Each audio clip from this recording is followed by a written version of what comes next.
अभी तक हमने स्प्लिट फेज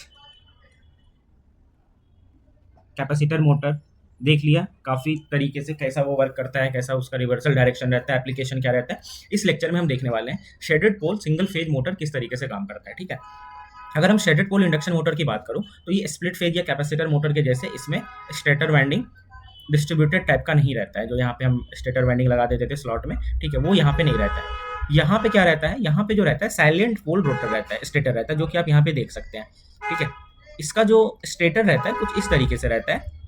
मैं कोई एक पोल को ड्रॉ कर लेता हूँ। ठीक है, तो इसका पोल रहता है कुछ इस तरीके से रहता है। ठीक है, इसमें क्या रहता है, ओवरऑल में एक वाइंडिंग रहती है यहाँ पे, और जो इसका छोटा सा पोर्शन है यहाँ पे एक कॉपर का रिंग लगा हुआ रहता है। अब ये क्यों लगा रहता है इसको हम समझेंगे। ठीक है, कैसा ये वर्क करता है, क्या करता है। तो ये इसका ओवरऑल कंस्ट्रक्शन है। और अगर हम इसका रोटर की बात करो तो सिमिलरली स्क्विरल केज रोटर रहता है, जो कि आप इमेज में भी देख सकते हो। ठीक है, स्क्विरल केज रोटर है और यहाँ पे शॉर्ट सर्किटेड है यहाँ से।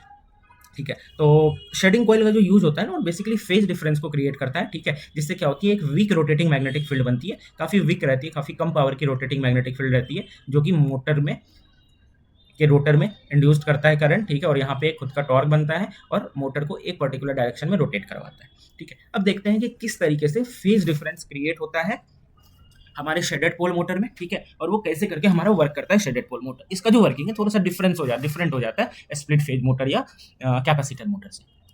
अब देखिए, जैसे हम इसमें एसी सप्लाई देते हैं ना, तो मैग्नेटिक पोल जो है उसमें फ्लक्स प्रोड्यूस्ड होती है और वो अल्टरनेटिंग की नेचर की रहती है। कुछ इस तरीके से मैग्नेटिक फील्ड इसमें अल्टरनेटिंग नेचर में प्रोड्यूस्ड होती है, जो कि यहाँ से हम एक्साइटेशन देते हैं। ठीक है, अब क्या होता है, फ्लक्स कम ज़्यादा होगा। ठीक है, तो करंट तो फ्लो होगा, बट सिमिलरली जो वहाँ पे रहता है कि जो नेट टॉर्क जो है वो एक दो डायरेक्शन में लगेगा, जिसके चलते ओवरऑल जो फोर्स है वो जीरो हो जाएगा, नेट टॉर्क जीरो हो जाएगा, मशीन रोटेट नहीं करेगी। जब हम इसके स्मॉल पोर्शन में एक कॉपर का रिंग लगा दिया, कॉपर का रिंग जैसे लगा दिया, यहाँ पे तो अल्टरनेटिंग मैग्नेटिक फील्ड प्रोड्यूस्ड हो रही है। ये अल्टरनेटिंग मैग्नेटिक फील्ड प्रोड्यूस होने के चलते यहाँ पे तो ये एज अ कंडक्टर काम करता है, शेडिंग कॉइल जिसे कहते हैं। तो इसके अंदर में क्या होगी, करंट इंड्यूस्ड होगी, और ये जो करंट होगी इस फ्लक्स को, ये मैं फाई एम ले लेता हूँ, तो ये फ्लक्स के अपोजिट डायरेक्शन में होगी, फाई शेडिंग फ्लक्स। ठीक है, इससे क्या होगा कि दो फ्लक्स यहाँ पे क्रिएट होगी। ठीक है, और फ्लक्स जो होगी शेडेड वाले पार्ट में, यहाँ पे जो होगी शेडेड वाले पार्ट में वो लैग करेगी। ठीक है, जो मेन वाली फ्लक्स हो रही है हमारे अनशेडेड पार्ट में। ठीक है, ये मैं ले लेता हूँ मेन फ्लक्स और ये ले लेता हूँ शेडेड फ्लक्स। तो यहाँ पे क्या होता है, दो फ्लक्स के बीच में ना कुछ फेज डिफरेंस हमारा यहाँ पे क्रिएट हो जाता है विद सेम फ्रीक्वेंसी।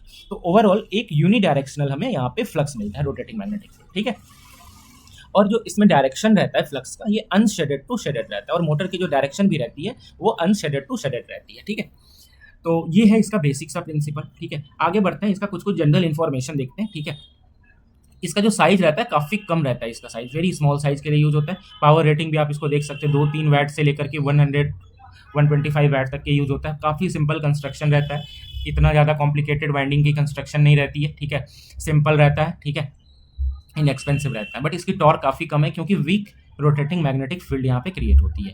ठीक है, ये ज़्यादा लोड को कैरी नहीं कर सकता, जैसे कि इसका पावर रेटिंग से आप देख सकते हैं, और इसकी एफिशिएंसी भी बहुत कम रहती है, और पावर फैक्टर भी इसकी 0.2 to 0.4 ही रहती है।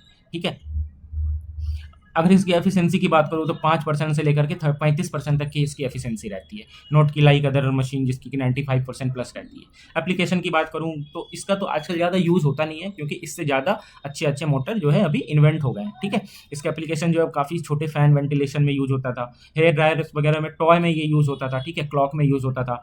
ठीक है, फोनोग्राफ हो गया, उसके बाद जो हमारा प्रिंटर हो गया, ये सब जगह पे यूज होता था। अब जो इसका एक और डिसएडवांटेज है वो है डायरेक्शन ऑफ रोटेशन।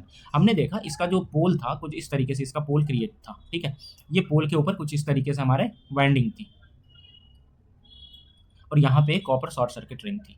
तो यहाँ पे अगर मैं सप्लाई का टर्मिनल को इंटरचेंज कर दूँ ना, तो यहाँ से हमारा डायरेक्शन इसकी चेंज नहीं होगी। इसकी डायरेक्शन कब होगी चेंज, ठीक है, जब हम यहाँ पे जो कंस्ट्रक्शन जो है इसका कंस्ट्रक्शन के अकॉर्डिंग अगर हम शेडिंग कॉइल का पोजीशन को चेंज कर दें, जिससे क्या हो जाता है, इसका डायरेक्शन ऑफ रोटेशन चेंज करना काफ़ी ज़्यादा डिफिकल्ट हो जाता है। ठीक है, ये चेंज इजीली नहीं होता है। तो ये है शेडेड पोल मोटर का ओवरऑल ओवरव्यू। ठीक है, अगर आपको चाहिए तो आप एक बार कंपैरिजन भी देख सकते हो शेडेड पोल इंडक्शन मोटर का with other single phase induction motor. ठीक है, जो कि मैंने लास्ट लेक्चर में भी बताया है। आई होप आपका सारा शेडेड पोल इंडक्शन मोटर पे कंप्लीट हो गया होगा कॉन्सेप्ट। ठीक है, मैंने बाकी भी सिंगल फेज इंडक्शन मोटर के बारे में बताया, आप वो वीडियो को भी जा करके देख सकते हो। Thank you for watching.